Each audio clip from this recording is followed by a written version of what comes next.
नमस्कार दोस्तों, मैं सुनील कुमार आपका फिर से स्वागत करता हूं आपके अपने चैनल क्या ऐसा होता है में। दोस्तों, क्या आपकी कुंडली में कालसर्प दोष है या फिर कालसर्प दोष से आप काफी वर्षों से पीड़ित हैं? अगर आपका जवाब हाँ है तो ये मान लो आपके लिए एक ऐसा मुहूर्त आने वाला है कि जिस समय अगर कालसर्प दोष की पूजा आप करवाते हैं या फिर उसका निवारण करवाते हैं तो ये मान लो कि आपके बुरे दिन खत्म होने वाले हैं। ये आप पूरी तरह से एकदम विश्वास कर लो। ये बात मैं बता रहा हूं आपको शास्त्रों के अनुसार।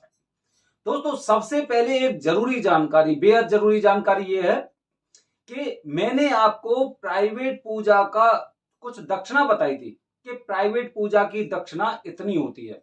दोस्तों, जैसे सब लोग अच्छी तरह से जानते हैं कि कालसर्प दोष के लिए अगर मुहूर्त की बात करते हैं तो मुहूर्तों में महाशिवरात्रि, नागपंचमी या फिर सावन का महीना बेहद महत्वपूर्ण होता है।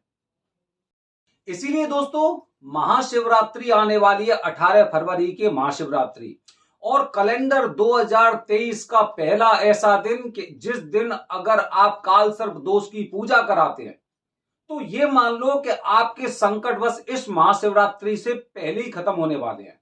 ठीक है, तो जो जरूरी जानकारी वो ये है कि जैसे आप जानते हैं कि लोग पूरे देश से कालसर्प दोष निवारण के लिए त्र्यंबकेश्वर पहुंचते हैं, तो आपको कुछ बातों का ध्यान भी रखना है। लेकिन वो जानकारी पहले मैं देना चाह रहा हूं कि जो पंडित जी प्राइवेट पूजा आपकी कुछ पैसे लेके कर रहे थे उनकी दक्षिणा में थोड़ी सी बढ़ोतरी हो गई है।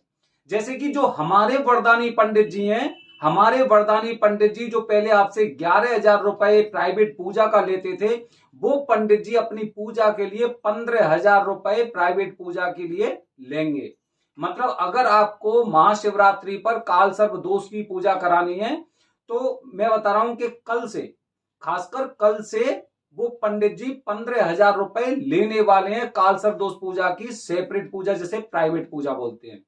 ग्रुप में पूजा के वही रुपए बने हुए हैं जितने पैसे पहले थे। ठीक है, अच्छा, तो दोस्तों कालसर्प दोष पूजा त्र्यंबकेश्वर, जब हम त्र्यंबकेश्वर में कराने जाते हैं या फिर हमारे ऊपर कालसर्प दोष होता है तो हमें कुछ बातों का ध्यान रखना होता है जब भी हम उसके निवारण या शांति की बात करते हैं। तो पहली जरूरी जानकारी होती है क्षेत्र, कि किस क्षेत्र में आप कालसर्प दोष की पूजा करा रहे हैं।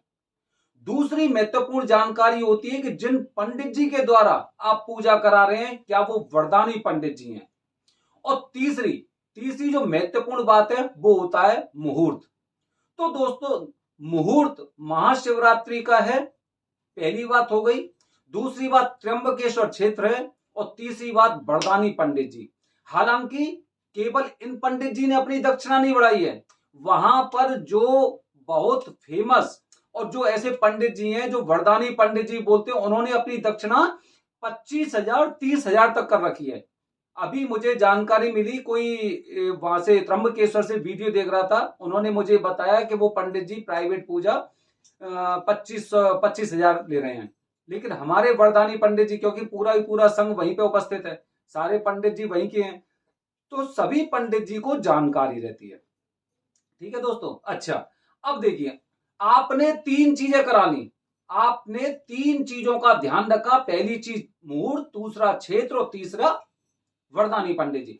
अब आपने पूजा करा ली तो ये मान लो कि अब तो आपके दिन खत्म हो गए, जो खराब दिन थे, जो बुरे दिन थे, जिन दिनों को आप बुरी तरह से झेल रहे थे, ये मान लो कि वो तो एकदम खत्म हो गए। अच्छा, इसके बाद जो जानकारी होती है वो दोस्तों जानकारी ये होती है कि आपको 40 दिनों के नियमों का पालन करना होता है।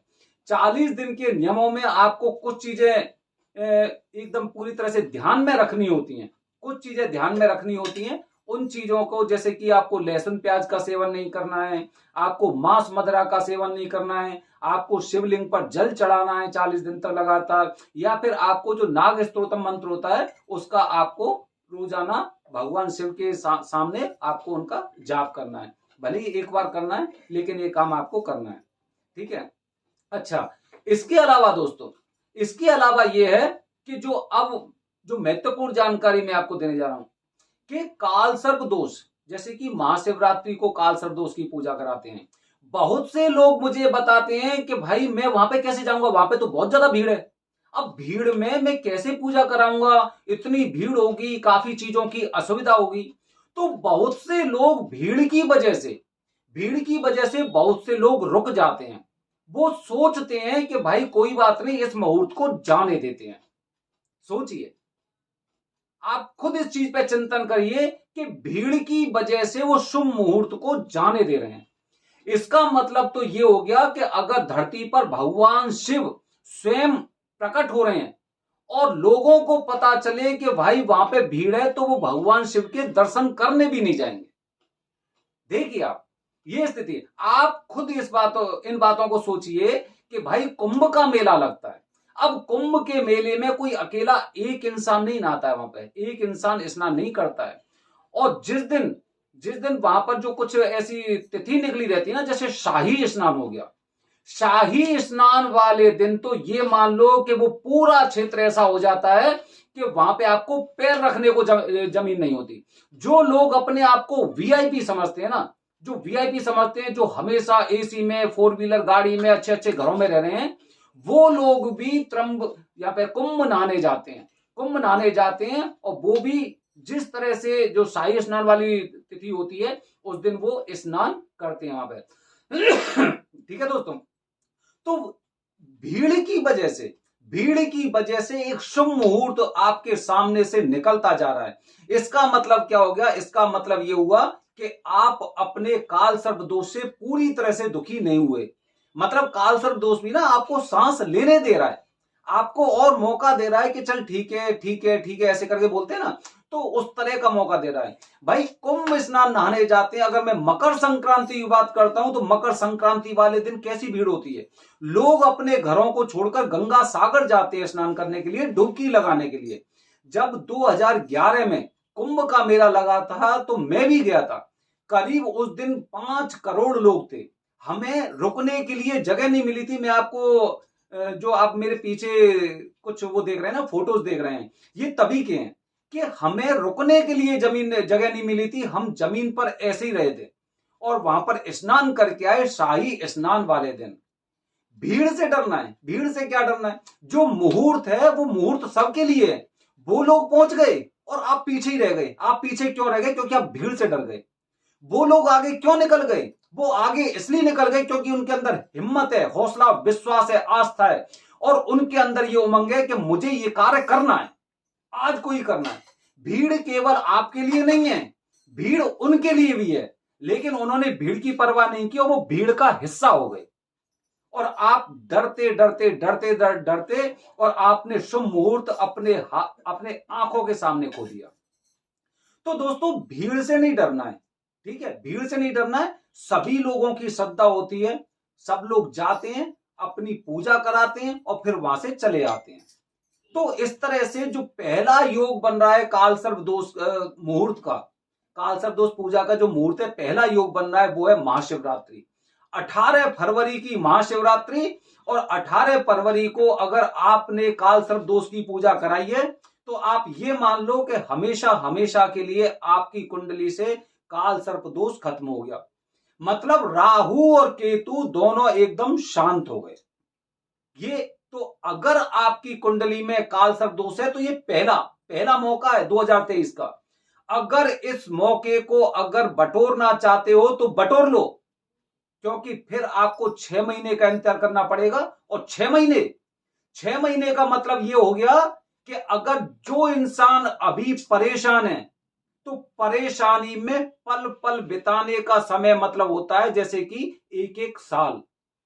पल पल उस इंसान से पूछना जो इंसान परेशान है, तंगी हालत में, उसके शरीर पे बीमारी लगी हुई है, वो कितनी जल्दी प्रयास करता है कि भाई जल्दी मैं सही हूं, जल्दी सही हूं। और ऐसे कर करके ये मान लो कि पल पल उसे ऐसा 1 साल के बराबर प्रतीत होने लगता है।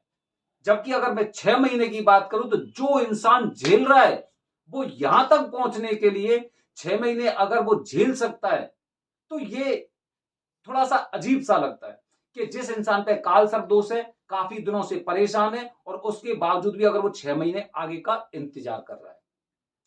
तो दोस्तों, ये मैंने अपने वीडियो के माध्यम से जानकारी दी है। अच्छा, एक और जरूरी बात दोस्तों, कि जैसे कि ना अगर आप मुझे कॉल करना चाहते हैं, तो आप मुझे रात में 12-1 बजे तक कॉल कर सकते हैं, ठीक है, लेकिन दोपहर के 2 बजे के बाद। दोपहर के 2 बजे से रात के 2 बजे तक आप कॉल कर सकते हैं, क्योंकि मेरे जो क्लाइंट हैं वो बाहर के हैं, दुबई के हैं, ऑस्ट्रेलिया के हैं, यूएसए के हैं, मलेशिया के हैं। उनका काम करता रहता हूं मैं, तो आपके फोन भी मैं अटेंड कर सकता हूं। सुबह 2 बजे तक, मतलब दोपहर के 2 बजे तक आप मुझे कॉल ना करना, क्योंकि काफी लोग ये सोचते हैं कि रात में मैं इन्हें कॉल करूं या ना करूं, इसलिए मैंने आपको बताया। और दूसरी एक और बात दोस्तों, कि ना लोग फालतू की चीजें ज्यादा पूछते हैं, बहुत ज्यादा फालतू की चीजें पूछते हैं। मैं आपसे प्रयास करता हूं कि आप मतलब की चीज, जैसे कि अगर आपको मुहूर्त चाहिए, मुहूर्त मांगिए मुझसे।